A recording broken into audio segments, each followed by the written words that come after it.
Caner. Bonjour madame. Après l'échec du conclave sur les retraites, les socialistes déposeront une motion de censure qui sera débattue mardi. Vous lâchez François Bayrou? Est-ce que c'est nous qui lâchons le Premier ministre ou c'est lui qui n'a pas été jusqu'au bout de sa demande et de l'initiative qu'il avait prise? Le conclave, ce n'est pas une idée des socialistes ou de la gauche en général, c'est une idée de M. Bayrou, exposée le 19 décembre 2024. J'étais présent à cette réunion, il a dit mais voilà, il faut reprendre, je reprends son expression, il faut reprendre le chantier des retraites parce que c'est un chantier qui bloque le pays. Oui, mais c'est son échec ou c'est celui des partenaires sociaux? Alors, c'est son échec politique. Échec, attendons 17h, puisqu'il a annoncé hier au Sénat qu'à 17h, il prendrait une initiative.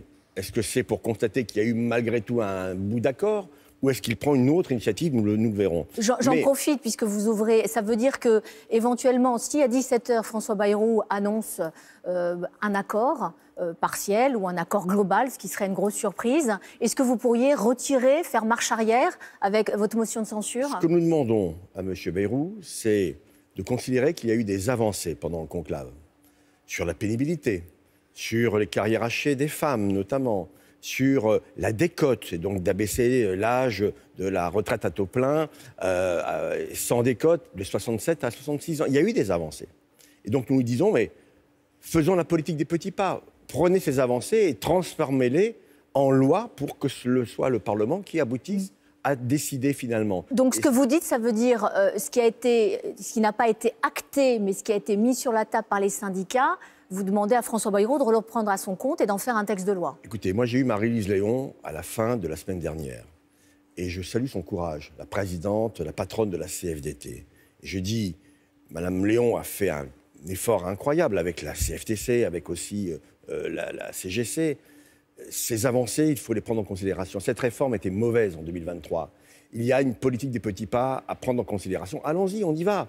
On les met en œuvre. Et M. Bayrou, je pense, a été sensible. Il m'a répondu hier à la séance de questions d'actualité au gouvernement que c'était une hypothèse qu'il n'écartait pas, finalement. Donc, eh bien, qu'il ait le courage politique de dire au patronat qui a été irresponsable dans cette affaire, eh bien, moi, je vais aller dans le sens du progrès. Et ça n'empêchera pas la censure. Le dépôt de la motion de censure, c'est lancé, la procédure est engagée. Et vous l'avez dit vous-même, elle sera débattue mardi. Mais la question du Parlement est peu de choses face aux millions de Français qui ont besoin de voir améliorer leur situation de vie aujourd'hui. Vous saluez le courage de Marie-Lise Léon, c'est-à-dire la patronne de la CFDT, mais elle n'a plus fait du totem des 64 ans, c'est-à-dire que ça a été écarté des discussions. Elle a eu effectivement du courage, c'est un syndicat réformiste qui a fait sa révolution quand même sur ce sujet-là.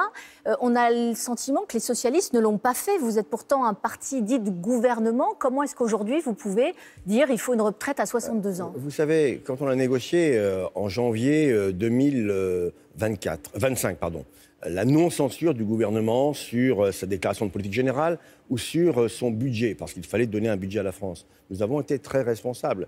Nous n'avons jamais abandonné l'idée de faire baisser l'âge pivot de départ à la retraite de 64 à 62 ans, en disant qu'il faut trouver des recettes nouvelles pour équilibrer le système. Et on les avait trouvées, ces recettes nouvelles, avec notre collègue Jérôme Guedj, par exemple, à l'Assemblée nationale. M. Bayrou n'en a pas voulu.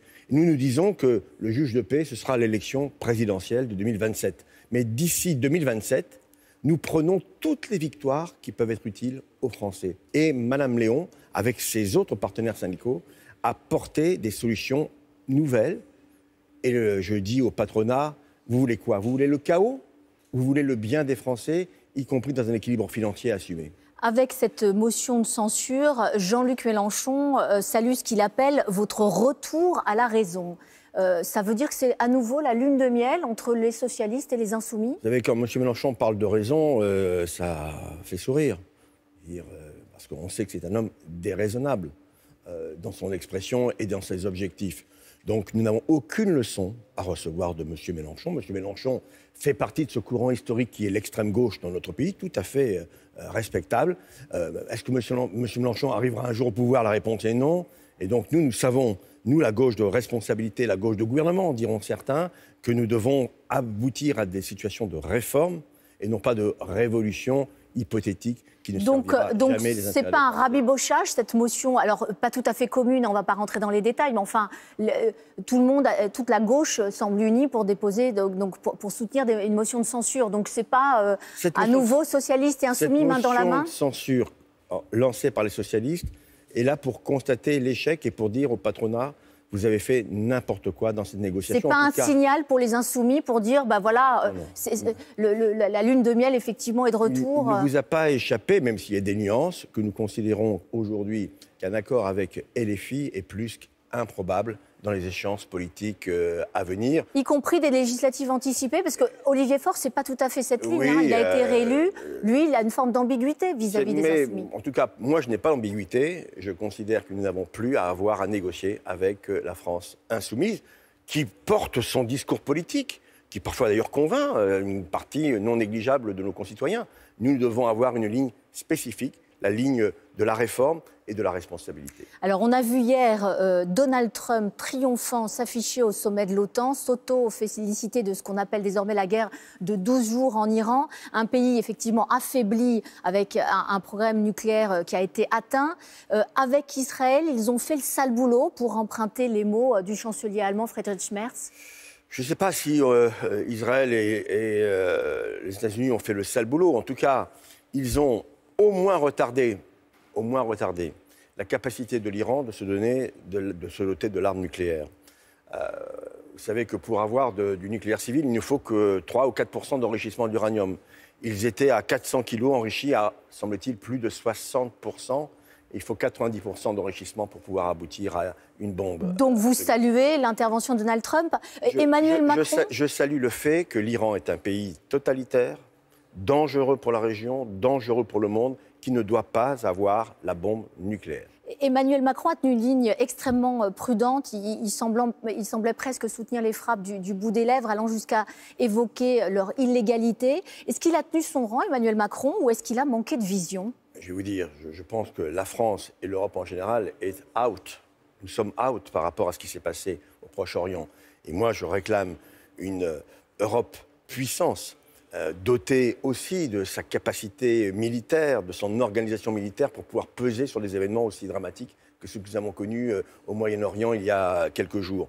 Donc on ne peut pas laisser la paix du monde dans les mains d'un seul homme. Ce n'est pas possible aujourd'hui. Et c'est pour ça que le succès de l'OTAN à La Haye hier, c'est de dire que tout le monde va se doter d'environ 5% de forces militaires dans le cadre du PIB. C'est ça, 5% du PIB, chaque pays européen d'ici à 2035. Les dépenses en France, c'est à peu près 2% aujourd'hui tout juste. On doit donc passer à 3,5% l'année prochaine. C'est énorme. Comment on fait quand on doit, par ailleurs, trouver 40 milliards sur le prochain budget ? Ce sont des choix. Il faut le faire déjà ? Il faut le faire. Il faut le faire. D'abord, c'est un engagement maintenant international, donc il faut y parvenir. Nous sommes loin aujourd'hui de la capacité financière de pouvoir atteindre cet objectif, ce qui signifie qu'il faudra donc jouer sur, bien sûr, peut-être la maîtrise, et même certainement de la maîtrise des dépenses publiques, mais sur des recettes nouvelles. C'est tout l'enjeu du budget 2026. Et moi, la question qui sera posée, je suis à Bercy à 9h pour une grande réunion avec M. Lombard, la question qui est posée, c'est est-ce que vous serez prêt à demander un effort, bien sûr aux Français, mais aussi et surtout aux Français les plus aisés, ceux qui ont le plus bénéficié de vos largesses fiscales depuis 2017. C'est la fameuse taxe Zuckman, par exemple, sur le haut patrimoine. En tout cas, c'est des recettes nouvelles pour équilibrer les moyens dont le pays a besoin dans les années à venir. Merci beaucoup, Patrick Caner. Bonne journée à vous.